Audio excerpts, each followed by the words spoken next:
Hello and welcome. It's Jelly Cube and I'm here in a right old mess. I just did a gorgeous Dutch pour. The colours, as you see on the scrape off, were absolutely beautiful, but I made a big mistake. I put some really runny, almost watery paint on the underneath, and even though the colours that I put on top were, I believe, the correct consistency, the whole painting, as it started to just sit for a few minutes, the white all started to craze. So I know that I thinned the paint way too much. So I was going to I have scraped off the whole canvas and I was going to go take it outside and wash it off, but I am just going to risk again going over this and doing something different and see if I can get a better result. But isn't that the wasn't that Einstein's theory of madness, is doing something once and it not working and then doing the same thing and expecting a different result? It just doesn't work. But I'm not doing the same thing again. I'm not going to use that white at all, and I absolutely believe that's what was making my paint just all crack. Oh, well, it wasn't cracking, it was the white was just going crazy and it horrible look, wasn't nice. So I thought, rather than clean this all up, start again, I'm just going to get straight into it, and I'm going to just go for it. I'm going to use all the same colours because they were absolutely gorgeous. I loved the colours, but I'm going to go back to how I used to do my work when I covered the whole of the canvas in my wiggles. Go back to my early pieces. I think my very first video I'd done, which is just over 2 years ago now, that I did my first non-speaking video, and I did this kind of pour. So that's the phthalo blue, and this is the deep sea, which is an absolute gorgeous colour. So I wanted this one lots of blues. The actual effect was gorgeous when it was blown out, but then it just lost all its integrity, and just basically, as I said, these things happen. But I want to show you, if you get a result like that, you can just scrape the whole lot off and go wash your canvas off outside onto the grass and hose the paint in. It's absolutely fine. And let your canvas dry and start again. I mean, I definitely think that's a possibility, rather than dislike a canvas or feel that you can't sell it. So that's what I'm basically doing, except I haven't gone and taken the canvas outside this time. So this was a white that I'd made up, and I just added some of that dark sea to the white, so it's gone like a pepperminty green colour, which is gorgeous with these other paints, I believe. So I want to put plenty on. Now I'm just thinking that maybe I should have swiped in white, but anyway, I've got this ultraviolet. These are all the colours I put in my previous pour, and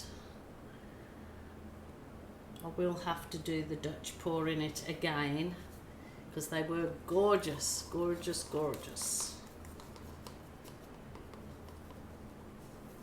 Rightio.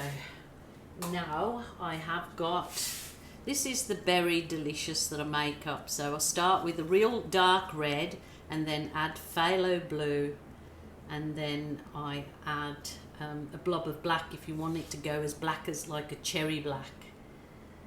So I call it Berry Delicious. So I think I better leave it there. I did add gold in the last one, but not that you could even see it. So just giving it the gentle tilt. So the paint basically covers the whole of your canvas.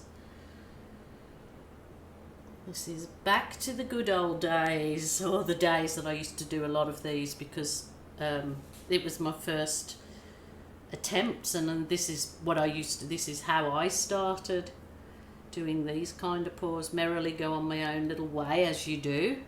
You get all the instruction off, you know, YouTube videos, but in the end, when you're in your art space, just do what your artistic and, you know, what you feel you want to do. Remember, it's your art room, your way, your rules. Wow, those colours are just stunning, absolutely stunning.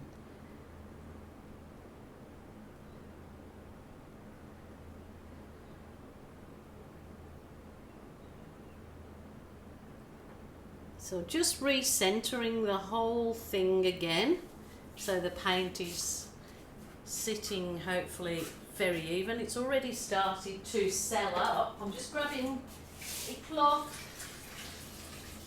Oh, there you go. Wow, colours are beautiful. Now, what colour do you swipe this with? I want to do a swipe. This is back how I used to do. Oh, the only thing with these paints, none of these paints have got any silicone in. The pouring medium is in the drop down box. When I first started, I always used silicone, and I still do use it sometimes now, and I will tell you when I do. It's just that I mix these paints up without any silicone whatsoever. I'm just getting my lovely soft plastic file divider, and I will put, this is the white Amsterdam white. Let's see how I go with this. Maybe I should have swiped down from the top. So this is the Amsterdam. Wow, wow, wow, wow, wow, those colours. Oh my goodness. Oh my goodness. That is gorgeous. Not come up very well there because I obviously wasn't in the actual swipe colour very much. So I might try the swipe right from the top and do a thicker line. Let's see how I go. And then I might go over that. Let's just see. Wow, wow, wow, wow, wow, wow. Oh, look at those cells pop up. Well, they're very lacy. Back in the day, I was getting the big round sort of chunky cells, but that's what you get with silicone, and these are the cells that you get when you're using Floetrol only. Wow, colours are just stupendous. Love those colours, absolutely love those colours. Right, here we go, let's try this all the way through.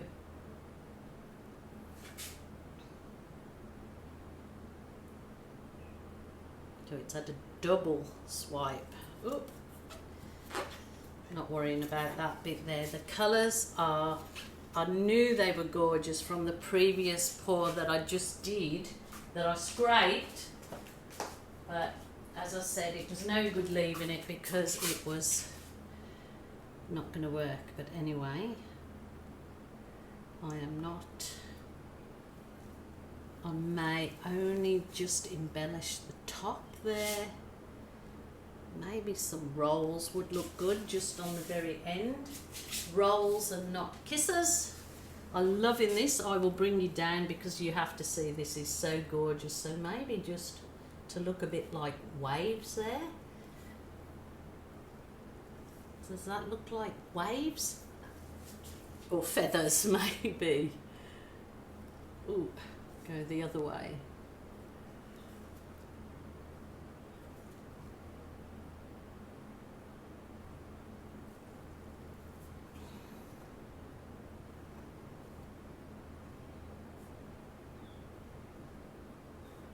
So it's just to embellish that area up there, but leave the rest of it because it is just gorgeous. I'm really happy with this. Wow. But I have to show you because I'm pretty sure you will not be able to see the gorgeous colours from up there. So I'll bring you down. Come on down. Well, here we are. Look at these. The results. That's the embellished at the top, and I really think I need to work with that further, but I have to let it dry off. But look at the colours and the lacy cells. Wowzers, trousers, look at that. That is gorgeous. Look at this lilac in there. It's beautiful. They look like rubies and sapphires. Definitely looks like precious gems. Ooh, wow. Wow, wow, wow. Look at these ones. It is gorgeous. I'm really, really happy with this. I'll bring it up. There you go. There's the whole piece. So I'm happy that I scraped, and I'm pretty sure this one will dry okay. So all good, all good. Very happy with it. So I hope you like it too. Thank you so much for joining me. Take care, you good people. Until tomorrow, I'll be back tomorrow as I am every day. Yeah, take care. See you tomorrow. Bye for now. So this is the canvas that you've seen me do the previous pour on. I had a little malfunction with my camera, that when I started to do this embellishment of my kind of 3D floating ice cubey things, the camera decided to cark it. So I'm just adding this on the end, but I will show you quickly how I did it without. I've got these little tumblers, the children's department in our local Kmart store, $5, that I'm going to use for different shapes and things. So I used the big one here, and I used my lovely Mont acrylic marker pens, and I went round it with the larger one. I went round them. I got a smaller one and went round them. So, you know, these are great because they're going to be great for me using as a stencil kind of around. So I did that first, and I got this idea from the lovely Me Paintings, M-I-I Paintings. She does absolutely awesome 3D work. I kind of try to find a simpler way because Veronica of Me has got so much patience, and she really shades her work in absolutely beautifully, and I am only just learning. And of course, being an old lady, I look for the easy way out now. So I find these acrylic markers, and I went around, and then I have done it in a previous video. I spray, when I've gone round, I spray. So if I've used the black, say here, I'll shade there. I'll use some black. No, what am I doing? Pop that lid. And then I spray it. And then I get my brush, which I haven't got here right now, but I've got a little wedge brush. And you just then wipe in. You can actually, that works quite well. And it's just an easier way of shading that black marker in.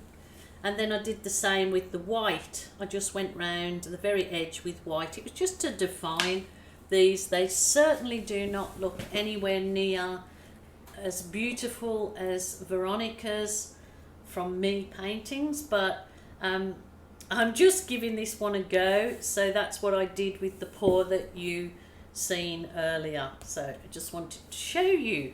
So there you go. It does look quite effective. So I've got those, as I said, I got them from a child's department at our local Kmart. I got some others while I was there, which I will be using, which are little turtles. So I thought, how nice would they be to do the outline of turtles on the sort of tropical pour. So I've got the different shaped turtles, and I've also got the different shaped circles. So it's just something different to do with your artwork. So hope that just finished off that painting anyway nicely. I think it looks effective, and I hope to perfect it as I go along to get better, but I'm giving it a go, and that's all I kind of telling you guys. Just give things a go and enjoy what you're doing, because it was quite relaxing. I just sat there yesterday and took my time shading it in, trying to do a good job with my shaky hands, but you know, try your best. That's all that can be, you know, that's all you can expect, is you just try your best. Okie doke, until tomorrow, bye for now.